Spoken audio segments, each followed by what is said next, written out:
Prince Harry celebrated the end of his third annual Invictus Games with the support of two very special people, former Vice President Joe Biden and his wife Dr. Jill Biden.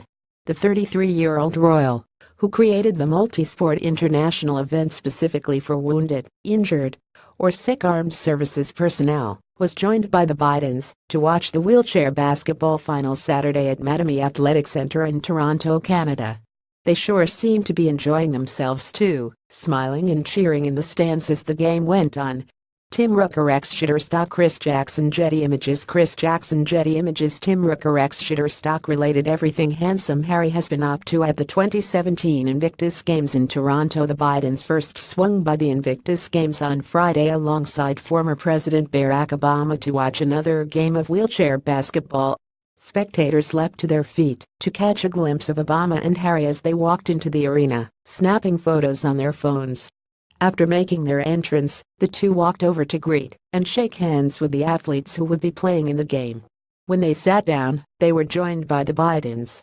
Former First Lady Michelle Obama, who was a huge supporter of the games previously, was not in attendance as she had a speaking engagement at Inbound 2016 in Boston.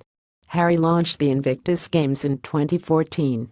The title comes from the Latin word invictus, meaning unconquered or undefeated.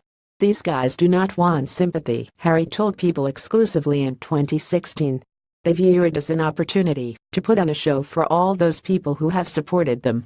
The games are similar to the U.S. Warrior Games, which was created in 2010 by the United States Department of Defense. Harry says he was inspired to create his own event after seeing a British team compete in the Warrior Games in 2013.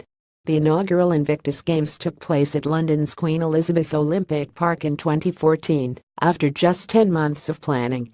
Several hundred competitors from over 13 countries took place, including U.S. military members.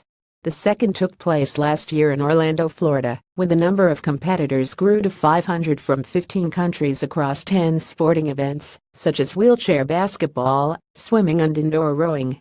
A fourth annual games are set for next year in Sydney, Australia. Related video. Prince Harry says Meghan Markle is loving the Invictus Games as he shares an eye-popping moment with U.S. athlete. President Donald Trump did not attend the event in Toronto, but First Lady Melania Trump did. She met with Harry on September 23 in Toronto, where he thanked her for attending the Games. The First Lady led a U.S. delegation to the Paralympic-style Games. Her trip to the event was her first solo trip out of the country since her husband assumed the presidency in January. Harry's girlfriend, Meghan Markle, also made a much-anticipated appearance at the Invictus Games, first at the opening ceremonies on September 23, and then during a wheelchair tennis match on Monday, where she entered hand-in-hand with Harry. Fans are hoping that Markle, 36, will be by Harry's side at the Games' closing ceremony Saturday evening.